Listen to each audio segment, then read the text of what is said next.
So hello, what's up mga sangkay? Pag-usapan po natin itong nangyari po na pagkapanalo ni President-elect Donald Trump sa pagkapangulo ng bansang Amerika. Ano kaya ang mga naging reaksyon ng world leaders?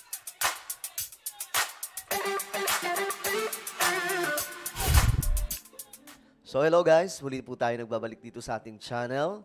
Sa mga nanonood po dyan ng mga solid sangkay, mag-comment po kayo sa ibaba ng hashtag Solid Sangkay kasama po ang inyong mga lokasyon, inyong mga lugar para magkakilala po tayo dito. Sa mga nanonood na hindi pa po nakakapag-subscribe, tayo po ay 1.3 million subscribers na. Ayan po. Hanapin nyo po sa ibaba, mga sangkay, yung subscribe button. Sa ibaba po mismo ng video na to. Pindutin nyo po yung subscribe, tapos i-click nyo rin po yung bell at i-click nyo rin po yung all. Sa mga nanonood po sa Facebook, i-follow nyo po yung ating Facebook page. Alright guys, very interesting mga sangkay, ito pong ganap doon po sa Amerika, kung saan nanalo nga po itong si Donald Trump. Ito po ay makasaysayan dahil nga po ito po ay muling pagbabalik ni Donald Trump bilang pinuno ng bansang Amerika. Sa pangalawang pagkakataon mga sangkay, mamumuno po ang dating Pangulo na ngayon ay Pangulo na naman po ng Amerika. So, sabi pa nga daw po ng mga pag-analysis ng mga eksperto pagdating po sa politika, ito daw po ay greatest comeback ng isa pong kandidato sa US, lalo-lalo na po ni Donald Trump. At makikita nyo naman mga sangkay ang resulta, napakalayo po. Hindi po dumikit. Pero muntikan pong dumikit, kaso nga lang mga sangkay, nung naglabasan na po yung iba pang mga estado sa US, resulta ng halalan, lalo pong lumaki ang lamang. Ngayon, mga sangkay, eto na nga po. Tingnan po natin ang balita. Ano ba ang reaksyon ng buong mundo? Pagdating po sa pagkapanalo ni President Donald Trump, sila ba ay na bad trip? Sila ba ay nainis? Sila ba ay makaharis, mga sangkay? Tingnan po natin. Unahin po muna natin itong reaksyon ng mga, mga ano muna to, mga tao doon po sa Middle East. Ano nga ba ang reaksyon ng Arab world kay Donald Trump sa pagkapanalo? Tingnan po natin.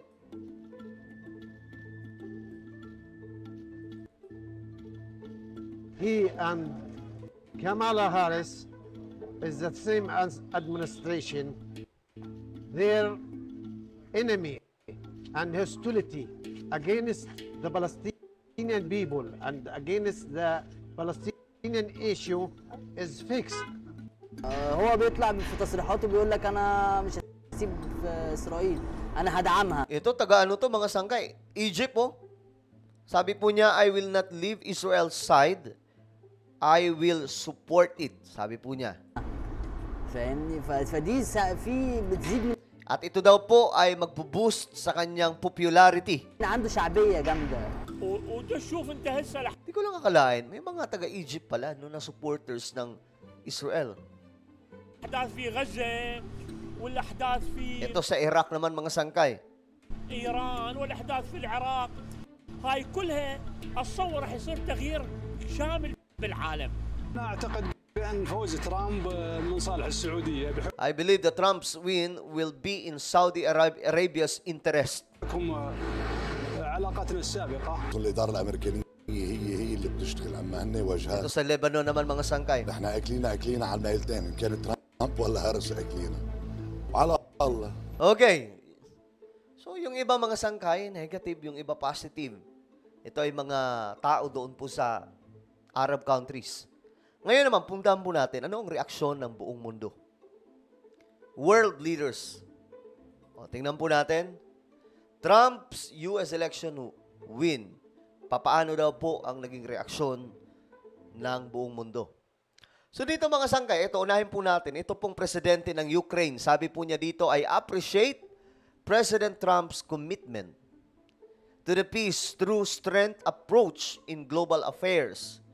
This is exactly the principle that can practically bring just peace in Ukraine closer.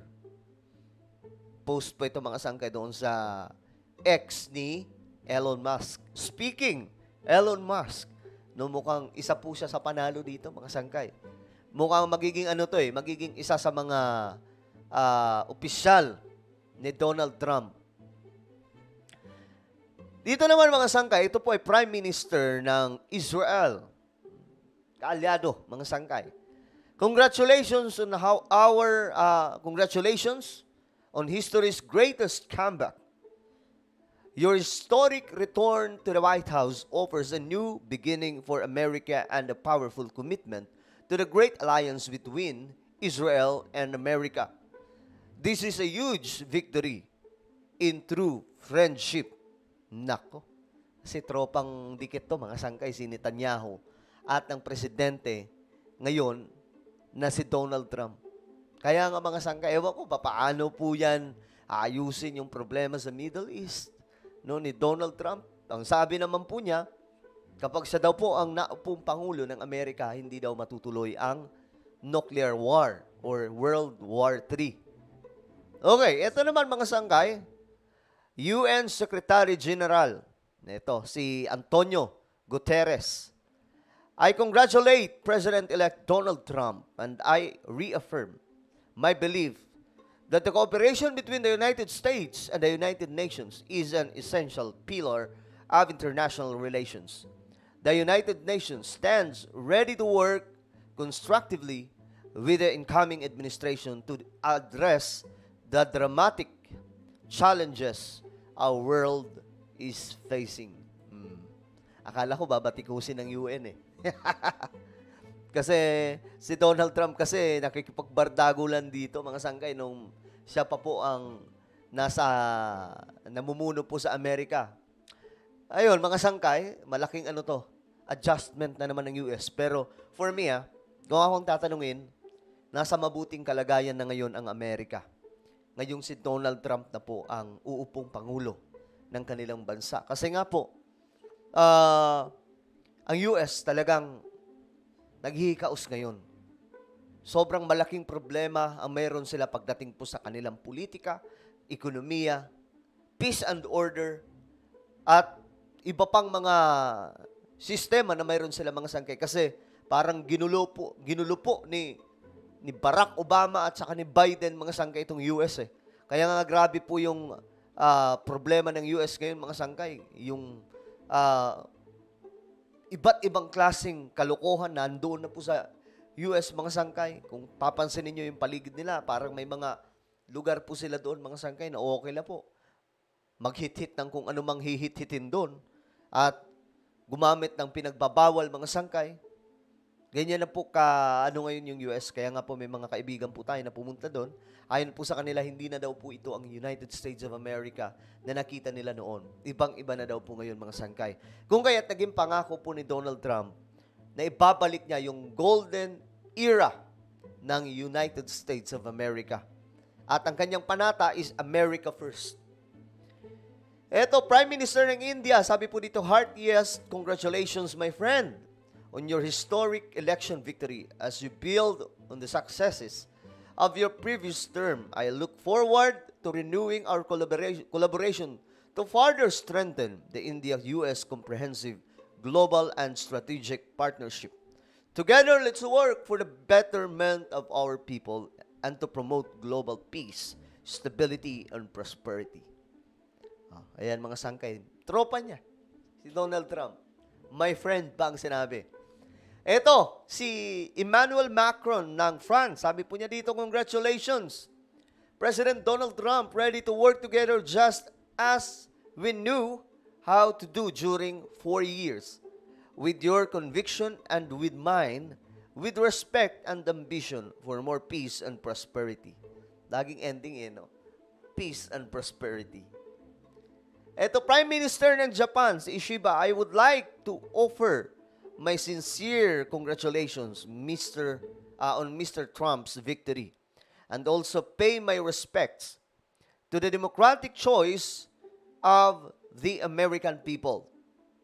From now on, I would like to work closely with Mr. Trump who will become the next president to bring the Japan-US alliance and Japan-US relations to a higher level. We are going to make efforts to quickly establish a point of contact with Mr. Trump in the future. Ito, mga pangmalakasang mga pagkatao. Ito, sa China naman, mga sanggayo. Ito, Chinese Foreign Minister spokesperson. Our policy towards the U.S. is consistent. We will continue to view and handle China-U.S. relations in accordance with the principles of mutual respect, peaceful coexistence, and win-win cooperation. Alam po natin yan. Pag sinabing China, magkalaban po yan, mga sangkay ng Amerika. So, ewan ko ano magiging kaganapan dyan, mga sangkay. Ito, Prime Minister ng Canada, congratulations to Donald Trump on being elected President of the United States. The friendship between Canada and the U.S. is the envy of the world. I know President Trump and I will work together to create more opportunity, prosperity, and security for both of our nations. Ito, Turkey President, mga sangkay, I congratulate my friend Donald Trump. Grabe, no?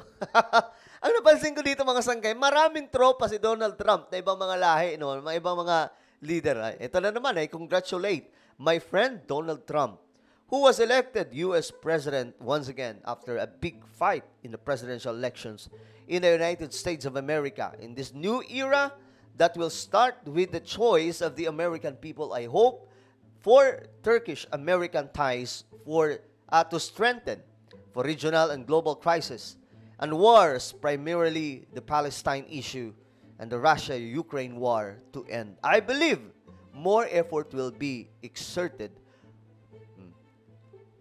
Ayan, mga sangkay. Turkey, ito naman, German. I congratulate Donald Trump on his election as U.S. President. Germany and the U.S. have for a long time successful work together to promote prosperity and freedom on both sides of the Atlantic. Ito naman, Saudi Arabia. Ito sa Arab, mga sangkay. Saudi Arabia's King Salman and Crown Prince Mohammed bin Salman, congratulations. Congratulate Mr. Donald Trump on his victory in the presidential elections in the United States of America. Napakaano, no? yun lang yung sinabi niya, mga sangkay. Sabi naman dito, ito, Palestinian Authority. We will remain steadfast over our commitment to peace. We are confident that the U.S. under your leadership would support the legitimate aspirations of the Palestinian people. Ito naman, British Prime Minister, congratulations, President-elect Trump, on your historic election victory. I look forward to working with you in the years ahead. As the closest allies, we stand shoulder to shoulder in defense of our shared values of freedom, democracy, enterprise. So marami itong mga sangkay, no? Tingnan natin kung mayroon po dito. Ito, Spanish Prime Minister, Taiwan President, NATO Secretary General, ito naman, EU Commission President. Hanapin natin kung andito yung kay BBM. Ito kay President of Egypt, mga sangkay. Ito, King Abdullah II of Jordan. President of Brazil, ang dami pala, no? Ang dami. President of South Africa. Ito, Panama President. Prime Minister naman ng Australia, ito. Andito, President of the Philippines, Ferdinand Marcos Jr. Ito, tingnan po natin. Sabi po dito, President Trump has won, ito kay BBM to, and the American people triumphed. And I congratulate them for their victory in an exercise which showed the world the strength of American values. I have personally met President Trump as a young man, so I know that his robust leadership will result in a better future for all of us. Ayan, mga sangkay. Dami pa po nito, no? Ayan, mayroon pong Cambodia, Prime Minister, Russian President, former Russian President. Ito naman, Prime Minister ng Ethiopia. Polish Prime Minister. President of the Republic of Korea. Ito sa South Korea, mga sangkay. President of Argentina. Dutch Prime Minister.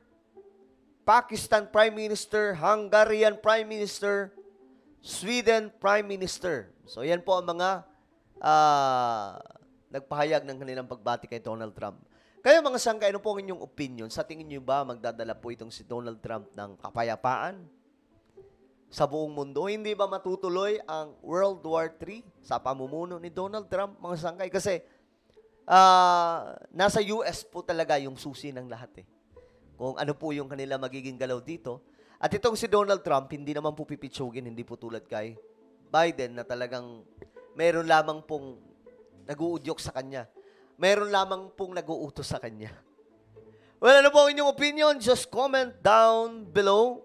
Meron po tayong isang YouTube channel, Sangkay Revelation. Hanapin niyo po ito sa YouTube. Dito nag-upload po tayo ng mga mahalagang impormasyon related po sa mga propesiya sa Biblia. Ano po ang inyong opinion? Mga sangkay, mag-comment po kayo sa ibaba. Kung na po ay magpapaalam, mag-iingat pong lahat. God bless everyone.